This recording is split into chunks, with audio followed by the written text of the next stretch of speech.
시청자 여러분 안녕하십니까? 집중진단 제주 안지홍입니다. 스토킹으로 인한 범죄가 강력범죄로 이어지면서 사회적인 문제로 떠오르고 있습니다. 제주 지역 역시 예외는 아닌데요. 스토킹 처벌법 시행 이제 1년을 맞이하고 있습니다.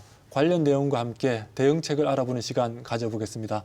본격적인 토론에 앞서서 오늘 함께 하실 분들 먼저 소개해드리겠습니다.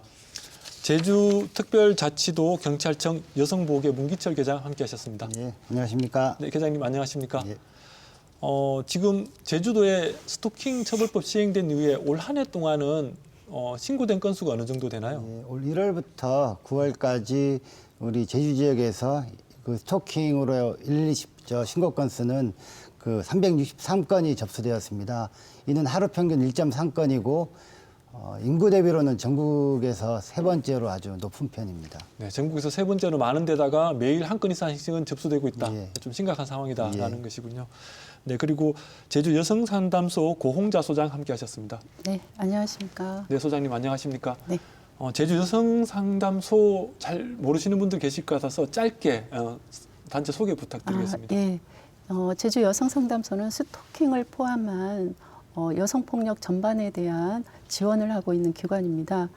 법률 지원, 의료 지원은 기본이고요. 또 이제 홍보 활동을 예방 홍보 활동을 통해서 성폭력 범죄 예방에도 기여하고 있습니다. 아, 네. 어쨌든 여성 관련 문제가 있으면 일단 여성 상담소로 전화하면 도움이 되겠군요. 네. 네, 알겠습니다. 그리고 법무법인 참솔의 김수진 변호사 함께 하셨습니다. 네, 안녕하세요. 네, 변호사님 안녕하세요. 네. 성범죄 관련해서 많이 사건을 다루셨다고 들었는데 네. 올해 들어서 좀 추세가 변화된 것들이 있습니까? 그 미투 운동이 일어나고 사건 수가 굉장히 좀 많이 늘었던 때가 있는 것 같고요. 그리고 최근에는 조금씩 소폭 상승은 하고 있는 것 같습니다. 네. 여전히 그래도 상승 추세에 있다. 네, 이게 네. 좀 심각한 문제다라는 네, 말씀이군요. 그렇습니다. 네, 오늘 이렇게 스토킹 범죄 관련해서 전문가 세 분 모시고 이야기 좀 나눠보도록 하겠습니다. 네, 그럼 지금부터 본격적인 토론에 들어가 볼 텐데요. 딱 1년 전이죠. 지난해 10월 21일 날 스토킹 처벌법이 시행이 됐지 않습니까? 그 이후에 우리 계장님 앞서 말씀하셨지만 112 신고 건수 기준으로 볼 때 제주가 전국 3위이고 사건 처리율은 전국 1위다. 이렇게 말씀하셨는데 이게 내용으로만 듣기에는 굉장히 좀 심각한 것 같은데요. 구체적인 내용 좀 설명해 주시겠습니까? 일단 이 스토킹 신고 비율이 좀 높기 때문에 네. 관련해서 저희 제주경찰은 스토킹 범죄가 발생하면 피해자 보호를 가장 우선시한다는 원칙하에 지금 적극적으로 대응하고 있습니다. 그 예전에는 그 이런 스토킹이나 여성폭력 범죄가 발생했을 때 현장 근무자, 지역경찰이나 담당 수사팀만 임의 그 판단에만 의존했던 것을 저희가 그 제도를 개선해서 그 주의, 위기, 심각이라는 위험 단계별로 네. 좀 주의 단계에선 계팀장이, 좀 위기 단계에선 해당 과장이, 가장 위험 단계인 심각 단계에선 경찰서장이 직접 책임지고 지휘하고 책임도 지는 이런 네. 민감 대응 시스템을 도입 운영 중인데 그 결과 그 제주경찰이 스토킹 신고 대비 사건 처리율은 전국 1위이고 그다음에 피해자 안전을 위한 접근금지 명령의 긴급 응급조치 조치율이 전국 2위. 또 아주 고위험 가해자를 유치장에 유치하는 그 잠정조치 사후 결정률이 전국 1위 등 일단 제주경찰은 그 스토킹 범죄에 전국에서 가장 적극적으로 대응하고 있다는 것이 확인되고 있습니다. 일단 신고 건수가 많지만 사건 처리율이 높다는 것은 그만큼 지금 적극적으로 대응하고 예. 있다 이런 말씀이신 거죠? 현장에서 절대 종결을 웬만하면 안 하고 네네. 처리해서 한번 이제 조사해서 수사해서 판단을 받아보자는 겁니다. 뭐 심각한 사람인 경우에는 유치장에 감금까지도 하고 예. 있다 이런 말씀이시고요. 유치장 유치라고 합니다. 예, 유치, 감금이 아니죠. 유치하고 있다 이렇게 하고 있고 스토킹 신고 건수 전국 3위 좀 우리가 의미를 짚어봐야 될 것 같은데 우리 계장님은 많은 건 사실이지만 또 사건 처리율도 굉장히 지금 높은 게 사실이다 이렇게 말씀을 하셨는데 제주도에서 이렇게 유독 스토킹 범죄가 많은 이유 무엇이라고 보십니까? 우선은 변호사님? 네. 네. 제주도에 이제 외국인들이 거주를 많이 하죠. 제주도 내 거주하는 외국인 비율이 한 5% 정도 한다고 하는데요. 이 비율이 굉장히 상대적으로 좀 높은 비율이라고 합니다. 그래서 실제로 외국인이 스토킹 범죄를 해서 처벌된 사례도 있어요. 판결까지 받은 경우가 있거든요. 그래서 결국에 제주도는 좀 유동인구가 이제 많으니까 이제 왔다 갔다 하는 사람들이 많으니까 그런 특성 때문에 좀 신고 건수가 좀 높게 나타나는 것이 아닌가 그런 생각이 듭니다. 뭐 소장님 생각은 어떠십니까? 저는 스토킹 범죄가 제주도에만 이렇게 많다고는 생각하지 않습니다. 전국적으로 많은데 신고를 적극적으로 이거에 대해서 대응하는가 피해자분들이 네. 그거에도 많은 영향을 미친다고 보고 있거든요. 그래서 이제 저희 상담 사례 중에서 보면은 그 가해자와의 관계를 살펴보면은요. 88.9%가 아는 관계로 했거든요. 친밀한 관계도 포함됩니다. 그러다 보니까 88.9%가 약 90%가 이거는 이제 시행 이후 이제 최근 1년까지의 이제 결과입니다. 그런데 이게 시사하는 바는 피해 발생 시 바로 신고나 도움을 어렵게 하는 부분으로도 작용을 하거든요. 내가 알고 있는 사람에 대해서 신고하는 데까지 걸리는 시간이 생각하고 걸리는 시간이 있다는 것이죠. 그러다 네네. 보니까 이런 부분에 대해서도 우리가 좀 더 이제 스토킹을 바라보는 범죄에 대해서 인식하는 걸 조금 더 사회적으로 공감을 하고 이거에 대해서 대응해 나가야 될 것이라고 보고 있습니다. 이게 좀 범죄라고 인식하는 것이 중요하다라는 네, 그렇죠. 말씀이신 네. 거죠.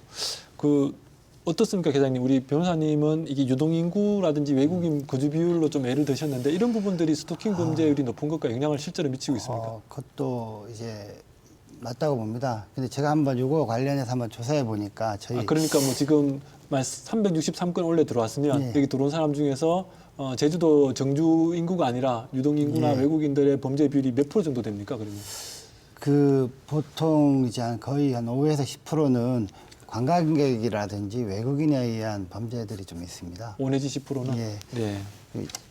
일단 제가 봤을 때는 이제 저희가 1년에 이 관광객이 지금 1,300만 명이지 않습니까? 네네. 원래는 뭐 1,500만 명이니까 예, 될 거라고 뭐 하는데. 예. 이런 여러 문화적 요인도 있겠지만 이런 관광객 유입이라든지 외국인들 거류 체류 외국인들 증가 이런 것도 좀 기하고 이 범죄율 증가에 증가에 좀 영향이 있다고 봅니다. 영향이 있다고 봅니다. 예. 알겠습니다. 일단 뭐 여러 가지 이유가 있을 건데 그것도 하나의 원인이 될 것이라는 말씀인 것 같고요. 그러면 이게 스토킹 범죄라는 것이 단순히 스토킹 범죄가 아니라 좀 강력 범죄로 이어지고 있지 않습니까? 예. 뭐 최근에 살인 사건까지도 일어나고 그렇게 되고 있는데 이 스토킹 범죄의 특성이라고 할까요? 혹은 또 이렇게 스토킹 범죄가 강력 범죄로 이어질 수밖에 없는 원인이라고 할까요? 뭐 그런 부분에 대해서 좀 자유롭게 얘기를 나눠볼까요? 뭐 계장님 먼저 말 열어주시겠습니까? 일단 스토킹이란 거는 이제 예전에는 그 경범죄처벌법상 지속적 괴롭힘 조항으로 처벌됐는데 이게 뭐 10만 원 이하의 벌금 구류 과료형에 처하는 겁니다. 그럼 작년 10월 21일 이전에는 경범죄였습니다. 10만 원 이하의 벌금. 예.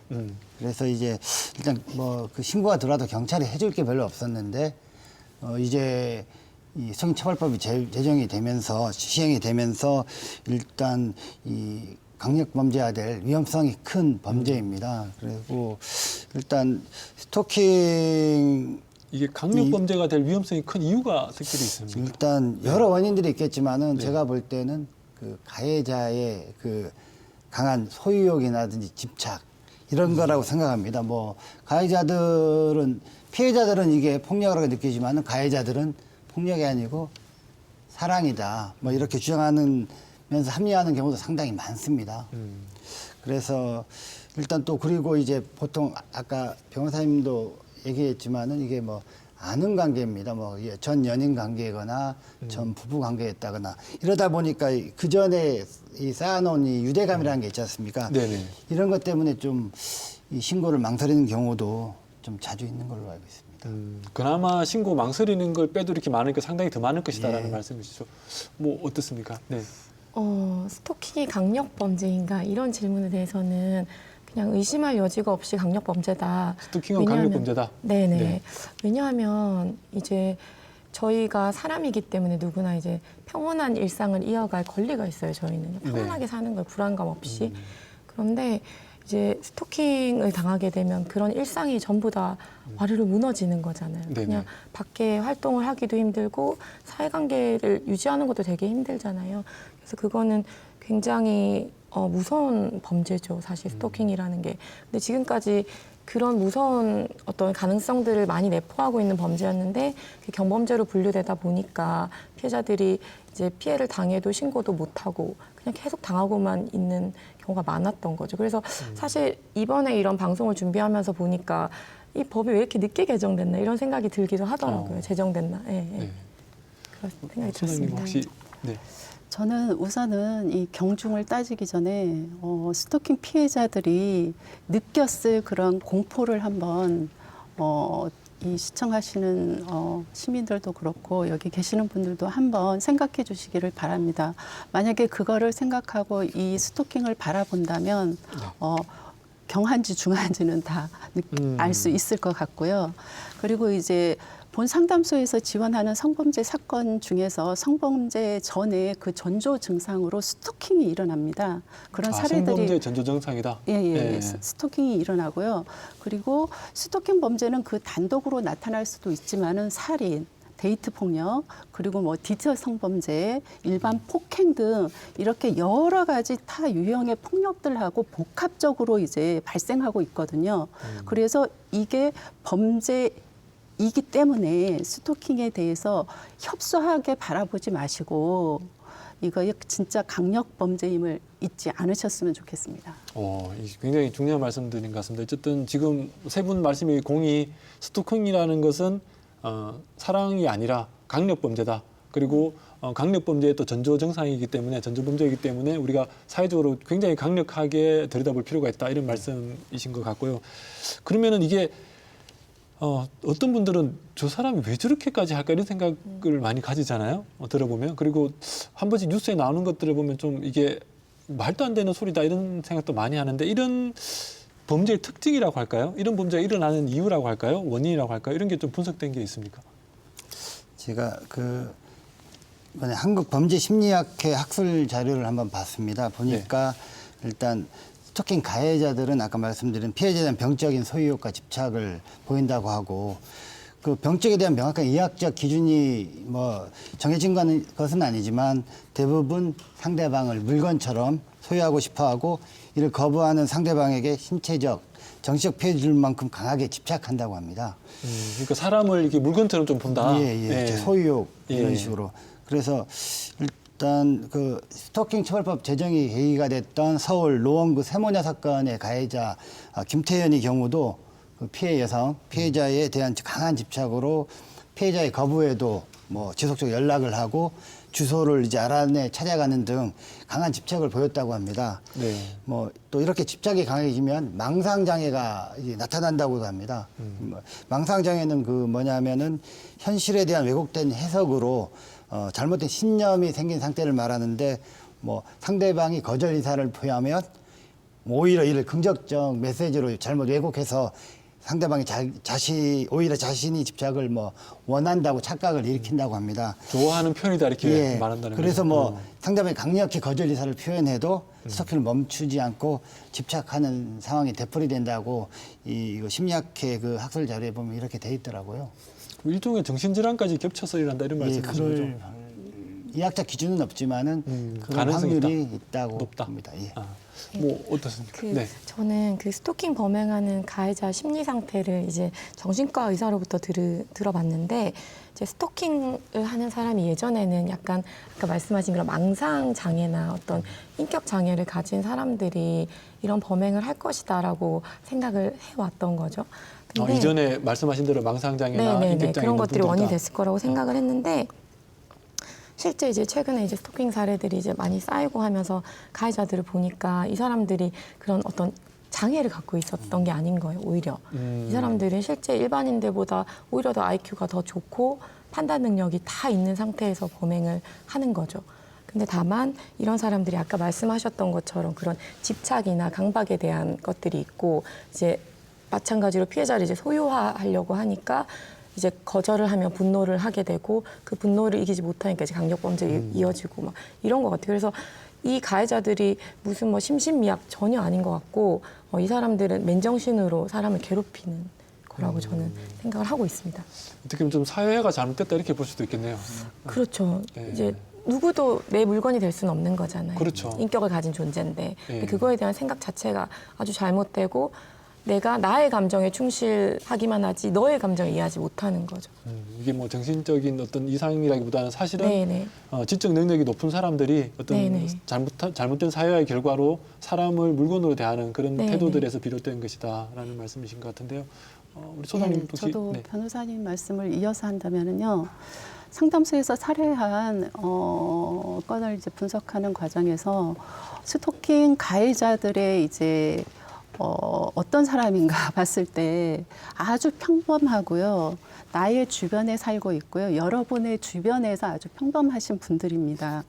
예. 더 무서운데요. 네.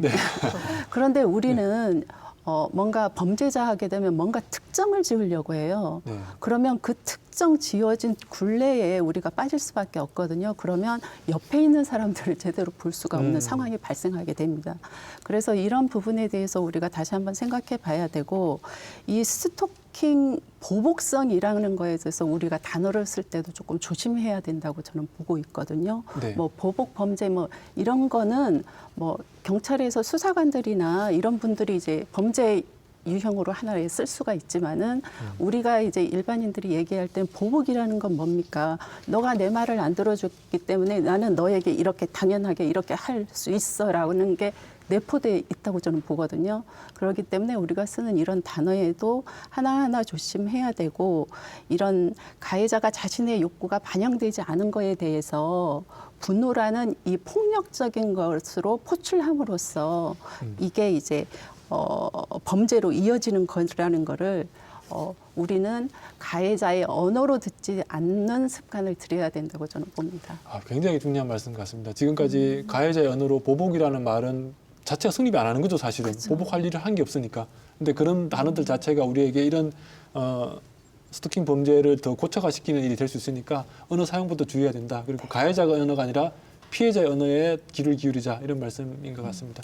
근데 이게 어떻게 보면 뭐 우리 변호사님이나 소장님 말씀의 맥락이라는 것이 이게 여성에 대한 사회적인 시선이 좀 잘못된 것 아닌가, 왜곡된 것 아닌가 이런 거랑 또 맥락을 같이 하는 것 같거든요. 그래서 여성의 거부할 권리 혹은 이런 여성의 인권 이런 것이 무시되어 온 우리 사회적 배경, 우리 사회의 문화 이런 것과 이런 범죄가 무관하지 않을 것이다. 이렇게 좀 보여지는데 어떻습니까? 저의 경우에는 자꾸 우리 사회가 침묵을 예스라고 생각하는 게 되게 많은 거예요. 되게 예? 침묵, 그냥 가만히 있는 것을 예스라고 판단하는 거죠.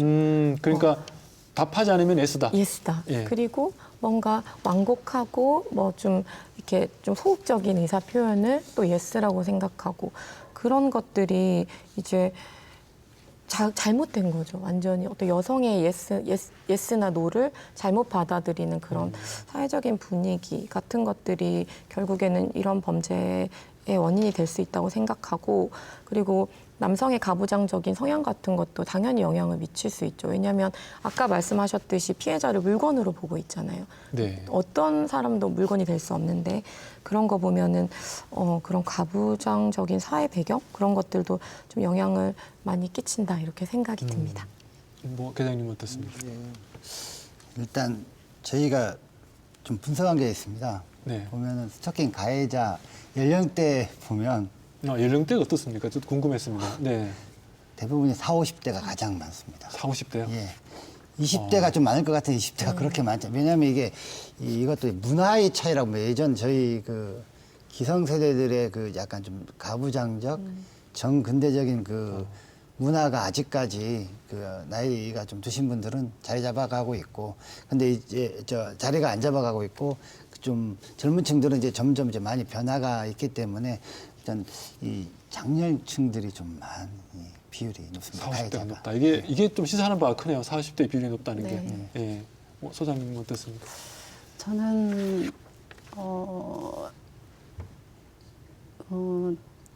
제주도를 이제 예를 듣자면은 이제 제주도의 여성들은 생활력이 강하다고 하잖아요. 그래서 제주의 특성을 보면. 예. 예. 그리고 이제 그 부분에 있어서 경제 생활을 하는데 그 경제 생활에 대한 게 오롯이 또 여성에게 가느냐 했을 때는 또 여성에게 안 가거든요. 예, 여러 가지 일을 해서 돈은 버는데 자기가 가지는 않고. 그렇죠. 네. 예, 가족을 위해서 쓴다든지 이런 부분이 있죠. 이런 거를 이제 봤을 때 여성들이 이런 참정권이나 이런 것까지 이제 갈 수가 있어요. 이 부분을 갖고. 왜냐하면 경제력이 뒷받침되는 부분은 굉장히 중요하거든요. 우리 사회에서. 그리고 이 경제력을 이제 박탈당한 여성들이 자기의 목소리를 낼 수 있는 부분은 또 한계적입니다. 그래서 이제 볼 때는 집안의 대소사에서부터 시작해서 지역 사회의 여성들이 목소리를 낼 수 있는 것까지 차단돼 있었어요. 지금은 이제 많이 열려서 조금씩 이제 발판을 이제 다져 나가고 있지만은 이런 거를 보면은요 또 2016년 사례를 하나 가져왔는데요. 이 여성 인권이 전혀 이제 반영되지 않은 부분입니다. 제주도 사례? 아닙니다. 아, 네. 이건 전국적인 사례입니다. 2016년 행자부 사이트에 대한민국 출산 지도가 올라온 적이 있었습니다. 네네. 아시죠? 네. 예. 그런데 이제 이 출산 지도가 만들어진 배경에 우리가 주목해 볼 필요성이 있어요. 왜냐하면은 이 출산 지도를 누가 만들었는지는 중요하지 않습니다. 네. 그 만든 사람이 남성주의적인 사고, 중심적인 사고를 갖고 출산에 대해서 바라보고 네, 네. 그럼으로써 그 출산에 대해서 여성을 이제 바라보는 시각이 그 출산 지도에 나타났다고 저는 보고 있거든요. 그렇기 때문에 기본적으로 여성의 기본권인 인권 그리고 여성의 인격체로 바라볼 수 있어야 그리고 성인지 감수성이 결여되지 않은 상태에서 그 오롯이 여성을 바라볼 때에야 이런 출산 지도와 같은 결과물은 다시 나타나지 않을 것이라고 봅니다. 네, 여성을 하나 인권으로 바라보는 것이 아니라 뭐 아이 낳는 기계로 바라본다든지 지금과 같이 이런 사회적 전반적인 문화도 영향을 끼치고 있는 것이다라는 말씀 세 분 다 이렇게 공이 비슷한 것 같은데 어쨌든 우리 사회에서 여성에 대한 바라보는 시각들 온전한 인격체로서 제대로 대하고 있는지에 대한 곳곳의 점검들이 굉장히 좀 많이 필요할 것 같다는 생각이 드네요. 그러면 약간 돌아가서 우리가 지금 스토킹 처벌법 얘기를 많이 하고 있는데 어떤 분은 시청자분들 중에 궁금해하실 분들이 있을 것 같아요. 야, 이거 내가 하는 행동은 스토킹이 아니야? 이런 생각하실 것 같은데 스토킹 처벌법의 기준이라고 할까요? 뭐 어떻게 보면 되겠습니까? 성처벌법의 구성 요건은 이렇습니다. 그 상대방의 의사에 반하여 정당한 이유 없이 뭐 따라다니거나 뭐 진로를 막아서는 행위, 그다음에 주거지나 그 부근에서 기다리거나 지켜보는 행위. 그리고 메시지나 뭐 전화 등을 정보통신망을 이용해서 이 영상 등이나 메시지를 도달하는 행위 이걸로 해서 그 이런 피해자가 불안감 또는 이 공포심을 일으키면은 이게 스토킹 행위가 됩니다. 이게 이런 스토킹 행위를 지속적 반복적으로 하게 되면 스토킹 범죄가 되고 이게 이제 최대 5년 이하 징역이나 5천만 원 이하 벌금이 부과될 수가 있습니다. 네, 들어보니까 포인트는 상대방의 의사에 반한 행동이라는 것이 포인트인 것 같은데 그런데 이게 우리 계장님 말씀으로는 그게 스토킹인데 스토킹 범죄는 그게 지속될 때 가능하다라는 말씀인데 지속이라고 하면 그게 어느 정도가 지속입니까? 일단 그렇죠. 이거에 대해서 지금 이 처벌법이 시행되고 예. 해서 이 판례가 이제 나온 게 그리 없습니다. 그래서 저희가들 같은 경우에는 일단 그 신고 이력을 관리하고 있습니다. 네. 그래서 뭐 일단 신고가 들어오면 이 112에 그 우리 그 전화번호로 해서 그 전에 스토킹이 아니더라도 뭐 행패소란, 뭐 주거 침입, 뭐 이런 이연방 이런 코드가 부여가 됩니다. 이거 예전 거를 이제 합해서 신고 이력이 누적이 되면 이거는 이제 지속 반복적으로 보고 또 피해자한테 물어봐서 예전에 뭐 받아놓은 게 있느냐, 전화나 뭐 메시지나 이런 거 받아놓은 게 있느냐. 그럼 근데 가장 중요한 건 그겁니다. 이 지속 반복적인 성립하려면은 증거 능력이 확보를 하기 위해서는 이제 저희가 이제 112 기록지라든지 이런 시스템을 하는 것도 있지만은 뭐 본인이 그 문자 온 거나 이런 카카오톡 메시지 온 거를 그 지우지 말고 좀 남겨놔야만이 저희가 그거를 확보가 돼서 이걸로 해서 이제 사건을 처리하게 되기 때문에 쉽지 않네요. 이게 예. 바로 지워버리고 싶을 건데 그걸 또 보관을 해야 된다는 이게 좀 어려움이 있네요. 뭐 어떻습니까? 저는 계장님한테 좀 질문 드리고 싶은 게 네네. 있는데 이게 이제 긴급 응급 조치나 잠정 조치 같은 조치를 이제 경찰에서 취할 수 있는 거죠. 그거에 대해서 간단히 좀 설명을 좀 해주시면 되게 좋을 것 같습니다. 잠정 조치. 네. 일단 이 긴급 응급 조치라는 거는 이제 스토킹 행위가 재발 우려가 있어야 되고 그러면은 이제 근데 이제 급박성이 있어야 됩니다. 이럴 경우에는 피해자의 신청 또는 경찰이 직권으로 긴급 응급 조치를 할 수 있는데 그 긴급 응급 조치는 이제 스토킹 행위만 해도 됩니다. 네. 범죄가 아니더라도. 네네. 그래서 이제 저희가 경찰에서가 이 긴급 응급 조치는 1호, 2호가 있습니다. 네. 1호는 100m 이내 접근 금지. 네. 2호는 그 전화나 이제 카톡 같은 전기통신 이용 접근 금지. 1호, 2호를 보통 같이 저희가 하는데 이제 그 현장에서 네. 그러면은 이제 이게 이 검사한테 이제 검사한테 신청해서 검사가 법원으로 청구를 하면 이제 사후 승인을 받습니다. 경찰장에서 하는 거고 그 다음에 이게 수사를 하면서 이 사람이 이건 현장에서는 긴급 응급 조치가 가능하고 수사를 하면서 이 사람이 이제 또 재발 우려가 있다 스토킹 행위가 이럴 경우에는 이제 잠정 조치를 저희가 취하게 되는데 이거는 피해자의 신청 또는 경찰의 신청으로 해서 뭐 검사 청구, 법원 승인으로 하는데 이제 잠정 조치가 1, 2, 3, 4, 5가 있습니다. 1호는 그 판사, 법원의 서면 경고장. 네. 2호는 아까 긴급 응급 조치하고 비슷한데 그 100m 이내 접근 금지. 접근 금지. 네. 3호는 전기통신 이용 접근 금지. 네. 4호가 중요합니다. 4호 같은 경우에는 그 1개월 이내에 경찰관서 유치장이나 구치소 유치입니다. 네. 그래서 일단 아까 좀 전에 제가 말씀드렸다시피 그 저희가 유치장 유치율이 전국 1위라고 했지 않습니까? 지금 올 9월까지 지금 35명의 가해자가 유치장에 유치되고 있습니다. 한 달 정도. 근데 이게 계장님 말씀은 또 그런지 우리가 알고 있지만 언론에 보도되는 거 보면 뭐 신변 보호 경고장을 날렸다, 접근하지 말라고 했다. 근데 뭐 1시간 만에 와서 다시 살해를 했다, 혹은 또 괴롭혔다 이런 것들이 언론에 부지기수로 나오지 않습니까? 이게 어떻습니까? 이렇게 되는 것들이 지금 현재 법들이 그러면 뭐 어쨌든 경찰에서야 지금 법에 준해서 이게 시행을 하고 있겠지만 현재 법이 좀 이렇게 어떻게 보면은 피해자분들을 보호해 주는데 상당히 미흡하다 이런 생각을 국민분들이 많이 하실 것 같은데 혹시 우리 변호사님 생각 어떻습니까? 그냥 지금 아까 말씀하셨듯이 뭐 응급조치나 잠정조치 1호, 2호 이런 거 내서 뭐 접근하지 말라 경고해라 하면 사실 가해자들 그냥 눈도 깜짝 안 한다고 표현할 수도 있을 것 그렇죠. 같아요. 그러니까 예. 저희는 현장에 있는 사람들이니까 보잖아요. 그러면 그런 것들을 이제 뭐 특별히 형벌을 부과받는 게 아니기 때문에 또 해요. 그냥. 이게 별로 실효성이 없다. 예, 예. 예. 뭐 실효성이 아예 없다라고 말하기엔 조금 힘들지만 뭐 그런 걸로 인해서 이제 법이라는 게 워낙 무서워요. 근데 경찰서 안 가보신 분들 많겠지만 수사관님 앞에서 조사받으면 무섭거든요, 진짜. 그 진짜 기관에서 주는 무게감이 있어요. 법도 진짜 굉장히 무섭고.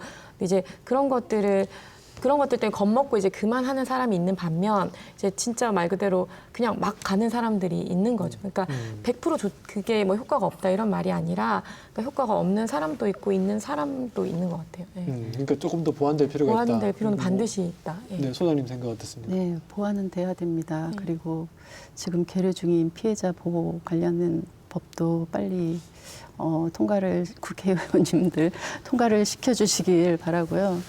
이 피해자 보호 관련해서는요, 우리가 간과하는 게 있습니다. 피해자 보호를 하는 데 있어서 이제 그 지원이 체계가 이제 갖춰지더라도 피해자를 배제한 지원은 안 되거든요. 그거는 피해자의 의사를 배제한, 피해자의 욕구를 배제한 우리 지원기관에서 일방적으로 하는 건 안 됩니다. 그런 지원이 있습니까? 일방적으로? 일방적으로 그러니까요. 기본적으로 이제 욕구를 반영한 지원을 이제 하게 되는데 법을 만들 때도 피해자의 욕구가 진짜 피해자에게 필요한 욕구가 무엇인지를 먼저 파악하고 그리고 이제 그 욕구를 반영할 수 있는 법이 돼야 되고요. 그 반영하는데도 피해자들을 이제 일일이 찾아다닐 수는 없기 때문에 피해자를 지원하는 기관이 피해자에 대해서 제일 많이 알거든요. 그렇죠. 그러니까 이런 피해자 여성 단체나 이런 곳에 자문이나 이런 거를 구하면서 법률을 만들어 주셨으면 좋겠습니다. 현재 지금 법이 좀 보완될 필요가 상당히 네. 많다. 새로 또 제정돼야 된다 이런 말씀이신 것 같고. 제가 한마디만 더 네네. 말씀드리겠습니다. 왜냐하면 경찰은 뭐 법에 의해서 하잖아요. 네. 제가 봐도 법이 조금 이제 좀 부족한 면이 있습니다. 네. 근데 지금 저번 9월 14일 날 신당역 그 스토킹 살인 사건으로 해서 관계부처에서 지금 검토 중인 게 있답니다. 네. 그 뭐냐 하면은 지금 저희도 이제 아까 말한 긴급 응급 조치는 위반했을 때 이 과태료 처분입니다. 과태료 얼마 죠 1천만 원 이하인데 뭐 보통 1회 위반했을 경우에는 한 150만 원 정도 하는데 일단 저희 뭐 경찰이 명령을 내렸기 때문에 나중에 법원이 사후 승인도 하고 있기 때문에 이럴 경우에는 저희가 좀 형사처벌을 해서 위반했을 때 바로 현행범 체포하고 형사처벌 해버리면 저희도 상당히 이런 피의자 관리하는데 더 좋지 않을까 생각합니다. 그래서 지금 좀 과태료 이런 것들이 아니라 형사처벌로 가야 된다 예. 이런 말씀이신 예. 거죠. 그러네요. 이게 지금은 뭐 벌금 내는 정도면은 또 과태료. 가볍게 생각하는 예. 거니까 과태료를. 네. 저 한 가지 더 얘기하고 싶은 게 있는데 네. 잠정 조치가 아마 1개월까지밖에 안 되는 게 맞죠? 유치한다는 게. 네네. 유치 말입니다. 네네네네. 그게 최대 1개월인 거죠. 연장 없는 거죠. 연장이 없습니다. 네. 그래서 대신 이거 다시 또 재발 우려가 있으면 다시 또 신청을- 재발하면 다시 또 이제 왜냐면 구속영장 하면 좋은데 구속영장 이제 보통 기각돼 잘 안 버리면 나오니까. 네. 뭐 그에 대비해서 저희는 잠정조치 사후를 필수적으로 좀 음, 신청을 합니다. 근데 잠정 조치도 결국에는 법원의 결정이 있어야지 예. 이제 인신을 구속하는 절차라고 볼 수 있으니까. 근데 1개월이 좀 짧다는 생각은 안 드시나요? 현장에 계시면 어떠세요? 저희 솔직히 이제 이게 현장에서는 지금 가장 먼 게 1개월 유치하면은 현장의 목소리입니다. 저희 원래 이 국가 경찰관서 유치장이나 그 구치소에 유치하게끔 되는데 뭐 구치소가 있는 데는 좀 문제가 덜 되는데 저희는 없어요. 구치소가 없습니다. 그래서 일단 솔직히 1개월 이내에 이분들이 유치되면서 네. 이 사람들한테 해줄 게 없습니다. 저희가 가만히 앉아서 뭐 근데 저희 지금 우리가 건의한 게 저희도 이 구치소가 없는 데서는 교도소에서 유치가 가능하도록 왜냐하면 교도소나 구치소는 법무부 교정본부 소속입니다. 뭐냐하면 그런 피의자 가해자에 대한 교정 교화 프로그램을 운영할 수가 있기 때문에 거기서 이 유치가 되면서 교도소에서 이 사람들에 대한 성형 개선을 이제 할 여지가 좀 큽니다. 그렇기 때문에 이번 법에는 구치소가 없는 경우에는 교도소까지 좀 유치 장소를 좀 추가해 줬으면 해서 저희 건의는 한번 했습니다. 아, 네. 저도 같은 의견이라서 한번 예. 여쭤봤습니다. 한 달 동안 이분들이 네. 왜냐면 유치장에는 뭐 운동시설도 없고 종교시설도 없고 상담시설도 없습니다. 네. 그럼 그냥 다만, 가만히 있기만. 예. 그 밥은 새끼 주고 예, 그냥. 밥만 새겨줍니다. 아유. 아까 저 말씀 중에 네. 그 구속영장이 기각될 것이라는 전제가 아닙니다. 기각이 되면 네. 바로 잠정지 사후를 신청합니다. 혹시 구속영장을 신청해서 그게 받아들여진 건수가 있나요? 지금 8명이 구속됐습니다. 그 전체 몇 건을 구속영장 신청을 했는데 몇 건이 됐냐 이런 말씀이신 거죠? 기각 건수요. 예, 그러니까 기각 건수, 기각도 좀 몇 건 있습니다. 제가 정확한 통계는 모르는데 제가 일단 제주 같은 경우에는 그나마 이번에 그 언론에 보도하자면은 그 잠정지 사후 같은 경우에는 전국적으로 검사 판사 단계에서 기각률이 한 10%, 11%인가 됐는데 제주도는 한 6% 정도로 알고 있습니다. 조금 저희가 조금 기각률이 좀 떨어집니다. 그나마 낫다. 예, 그나마 네. 조금. 제가 이거를 여쭤본 이유는 뭐냐면은요. 이 법을 집행하고 수사하는 기관에서의 피해자를 바라보는 성인지 감수성이 결여된 이제 부분이 굉장히 많거든요. 그래서 좀 더 피해자를 지원하는 그리고 법을 집행하는 기관의 담당자 그리고 이런 분들에 대한 교육도 필수적으로 이루어져야 되지 않을까라는 교육을 받고 있지만 그냥 형식적인 교육이 아니라 나름 거기에 대해서는 공감하는 부분도 있습니다. 근데 교육이 저희도 뭐지만 법적으로 필수 교육, 저희 경찰청 자체의 뭐 의무 교육, 뭐 그러다 보니까 조금 형식적으로 흐르는 면도 아마 없지는 않을 거라고 저는 생각합니다. 어찌됐든 간에 그러면 계장님 그게 계장님 생각에 예. 어쨌든 뭐 아직 제대로 재판이 다 안 끝난 상황들이 많겠지만 시간이 짧기 때문에 이게 처벌 수위가 지금까지 성범죄들을 볼 때 우리 사회가 좀 너무 낮다라는 비판들이 굉장히 많지 않습니까? 예. 예, 그 부분 어떻게 생각하십니까? 저도 공감하는 바인데 뭐 이 사법부의 판단을 저희가 뭐 하진 않는데 좀 그럼 뭐 그냥 개인 의견이신 거죠? 예, 네. 개인 의견입니다. 예. 뭐 존중은 하지만은 보면은 참 좀 이런 위험성이 있고 왜냐하면 지금 너무 좀 개인 의견입니다. 이 뭐 체포나 현행범 체포도 그렇고 구속영장도 마찬가지입니다. 필요성이라는 게 너무 협소하게 저희는 뭐 일단 증거인멸 또는 도주류 아닙니까? 네. 근데 저는 이런 관계성 폭력 범죄, 뭐 가정 폭력도 그렇고 스토킹도 그렇고 이런 경우에는 위험성이 너무 크기 때문에 이런 재범 우려가 농후하거나 이럴 경우에도 좀 적극적으로 인용을 해줬으면 하는 바람입니다. 알겠습니다. 이 사법부의 판단도 좀 바뀌어야 되고 아까 선생님 말씀처럼 좀 성인지 감수성에 대해서 사법 당국들에 대한 좀 교육도 상당히 필요한 것 같다. 그 이런 말씀이신 아까 거죠? 말씀 중에 네. 이제 사법부의 이제 판결문을 이제 봤을 때 판결하는 현재의 그런 재판 모니터링 저희들이 하고 있어서 말씀드리는 건데요. 네네. 지금 현재 거의 강간 범죄가 있어도 집행유예 선고가 많이 나고 있습니다. 강간이 집행유예라고요? 네, 그거는 이제 그거 중에 이제 형량의 이제 감형 사유 중에 하나가 뭐 합의를 한다든지 네. 그리고 뭐 그 사람이 살아온 환경 뭐 집안에 뭐 노부모가 있다든지 여러 가지 감형 사유를 들면서 피해자는 이제 합의서는 써줬지만은 그거에 대한 판사들이 판결하는 거에 있어서도 좀 옆으로 하자. 판결하는 것에 있어서도 판사마다 다 달라요. 네. 네. 그래서 이런 거는 저는 문제라고 보거든요.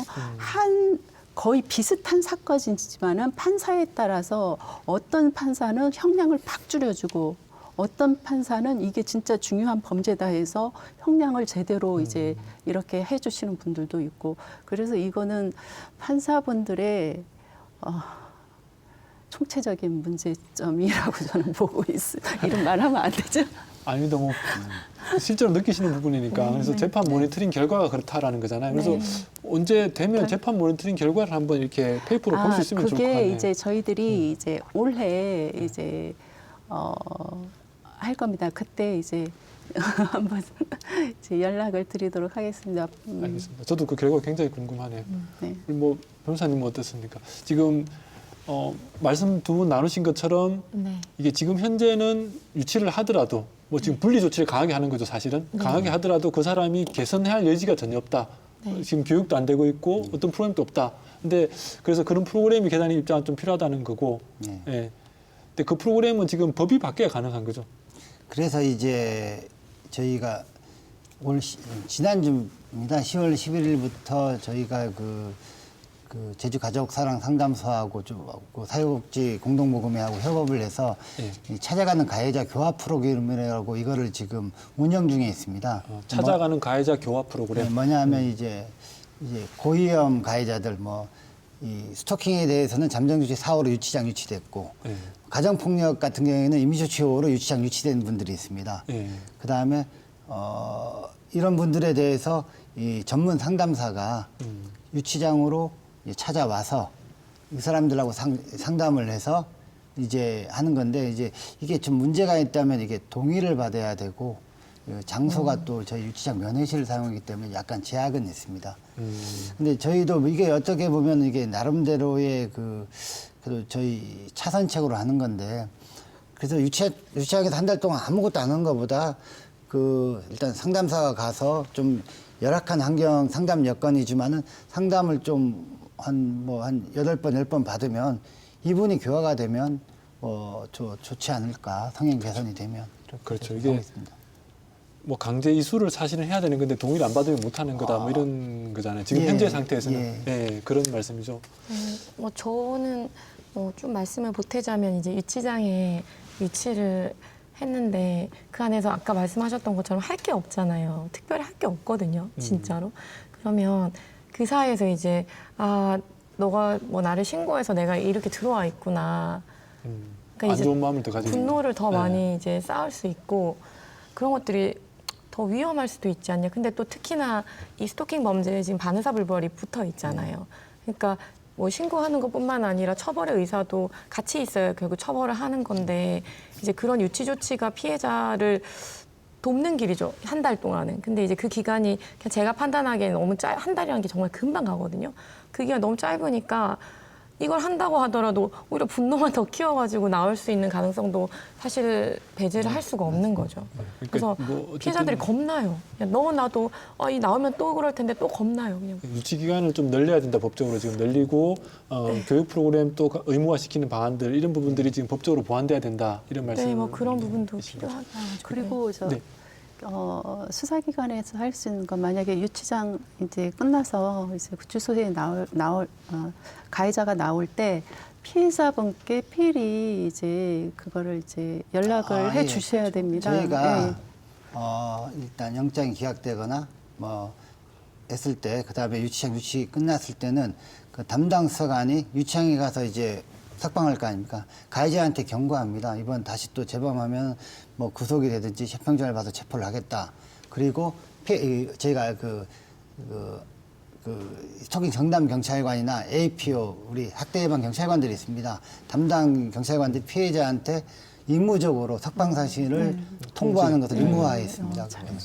그래서 이제 좀 대비할 수 있도록 네, 인식하고. 그런 부분 되고 있다 그죠? 네, 그러면은 이게 또 스토킹 처벌법이라는 것이 반의사 불벌죄라고 네. 하는데 우선 변호사님 반의사 불벌죄에 대해서 간단하게 한번 설명해 주시죠. 그러니까 검사가 고소를 하지, 그러니까 피해자가 고소를 하지 않아도 검사가 기소는 가능해요. 기소는 가능한데 피해자가 이제 처벌을 불언하면 처벌을 원하지 않으면 처벌할 수 없는 거죠. 근데 이렇게 해서 처벌을 원하지 않아서 이게 지금 기소되지 않는 게 한 30%가 넘는다고 아까 말씀을 예, 한 30% 정도. 30%. 예. 네. 그럼 이게 좀 바로잡으려면 어떻게 해야 됩니까? 반의사 불벌죄 조항을 폐지하는 것이 맞습니까? 네, 저는 당연히 피해자가 의사를 저도 이제 현장에서 있어 보면 피해자가 본인의 정말 진심 어린 의사로 합의를 하거나 뭐 그런 경우도 있지만 또 네. 그렇지 않은 경우들이 있거든요. 왜냐하면 네네. 그 이번에 문제됐던 신당역 살인 사건 같은 경우에도 그 사람이 1차로 아마 불법 촬영 때문에 고소를 당해가지고 이렇게 조사를 받는 과정에서 30회 이상이 합의를 막 종용하고 이랬던 것 같아요. 그런 것처럼 이렇게 스토킹 범죄는 기본적으로 집착과 그런 어떤 뭐 집요하게 이렇게 사람을 괴롭히는 범죄인데 거기에 반의사 불벌이 붙어 있으니까 더 괴롭히는 거예요. 너 때문에 내가 이렇게 되니까 빨리 합의해, 빨리 이거 처벌 불원에서 밝혀. 이렇게 되면 피해자들은 기본적으로 불안감이 있죠. 우리나라가 뭐 경찰 시스템 너무 잘 돼 있고 모든 건 다 잘 돼 있지만 진짜 말 그대로 스마트워치 누른다고 경찰관이 내 눈앞에 뿅 하고 나타나는 게 아니잖아요. 그렇죠. 겁나거든요. 어떻게든 찾아올 수 있고 내 가족을 괴롭힐 수 있고 내 가족 아니라 내 지인, 직장 동료 다 괴롭힐 수 있어요. 그러니까 겁나는 거예요. 그러면 진짜 너 나 안 괴롭힐 거지? 그러면서 합의서를 써주거든요. 근데 그런 절차를 왜 만드냐는 거죠. 그냥 없애야죠. 이게 없애는 게 낫다라는 네. 말씀이시고 그리고 스마트워치도 지금 현재 너무 좀 한계가 많다 뭐 이런 말씀까지 주셨는데 네. 우리 소장님 생각에는 저도 좀 보니까 이게 스토킹 범죄라는 것이 이게 어릴 때부터 좀 학습되어지는 것도 있는 것 같더라고요. 요즘 청소년들 같은 경우는 워낙 SNS가 많으니까 SNS에다가 원하지 않는 친구의 사진을 같이 올리면서 예를 들면 우리는 사귀고 있다든지 뭐 이렇게 지금 이게 어떻게 보면 범죄지 않습니까? 이런 부분에 대해서 청소년들에 대한 교육도 좀 이루어지고 있나요? 네, 교육은 이제 이루어지고 있고요. 네. 우리가 이제 배려라는 말을 써요. 그런데 배려라는 단어 속에는 이중의 의미가 있거든요. 네. 하나는 내가 너를 이제 위한다, 위해서 이렇게 해준다. 그거의 반대는 또 내가 해줬는데 너는 나를 이제 안 받아줬지. 이런 것도 같이 내포돼 있어요. 그래서 이런 언어에 대한 그런 배려보다는 존중이라는 단어를 많이 써야 되고요. 이제는 교육할 배려가 때. 아니라 존중이다. 예, 그렇죠. 예. 그리고 이제 우리의 이제 사회 구조적으로 남성 문화가 워낙에 뿌리 깊게 고정관념이 박혀져 있기 때문에 이거를 깨부수는 작업이 필요해요. 우리가 어렸을 때부터 10번 찍어 안 넘어가는 나무 없다.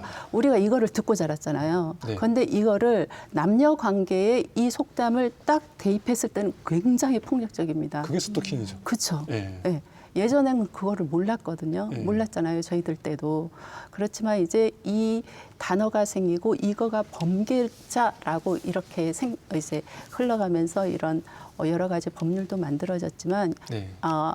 청소년들에 대한 교육에 있어서도 마찬가지입니다. 이 교육이 제대로 청소년들한테 체화될 수 있게 성인지 감수성이 풍부한 그리고 자존감이 이제 높은 청소년일수록 내가 상대방에게 나의 동의를 구했을 때 동의를 거절당했을 때 그거를 받아들일 수 있는 힘도 있어요. 네, 자존감이 높은 청소년들이 그렇기 때문에 이런 교육에 있어서도 그냥 폭력 예방 교육이 아니라 성인권 교육으로 이제 전차적으로 이렇게 교육해 나갈 수 있는 시스템 그리고 어려서부터 가정에서부터 대학생 성인까지 전체적인 총망라할 수 있는 이런 교육 시스템이 마련돼야 된다고 저는 보고 네, 있습니다. 그런적으로는 지금 교육 시스템이 좀 필요하다라는 말씀이셨고 오늘 토론할 거리가 좀 많긴 하지만 이렇게 좀 정리를 해야 될 것 같습니다. 시간이 다 되어서 그래서 한 30초씩만 짧게 그냥 마지막 발언 부탁드리겠습니다.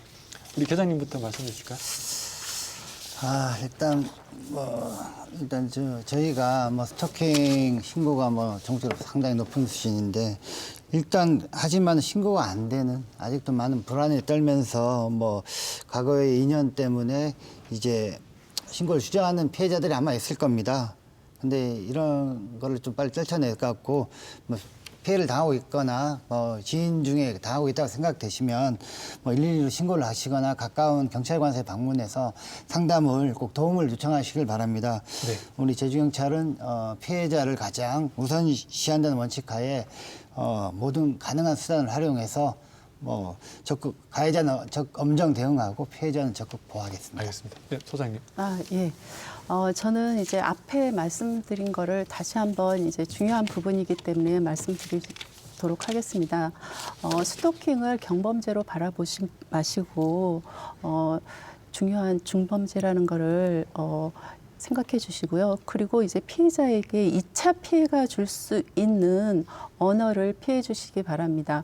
그리고 그거는 가해자 언어로 우리가 얘기하는 거를 피해자 언어로 바꾸는 이런 거를 시민 여러분들이 같이 해주신다면은 스토킹 범죄가 좀 조금 더 줄어들지 않을까라는 생각을 하고 있고 네. 만약에 주변에 이런 피해가 있다면 저희 제주 여성 상담소 755-1366으로 전화 주시기 바랍니다. 755-1366. 네. 알겠습니다. 네, 변호사님.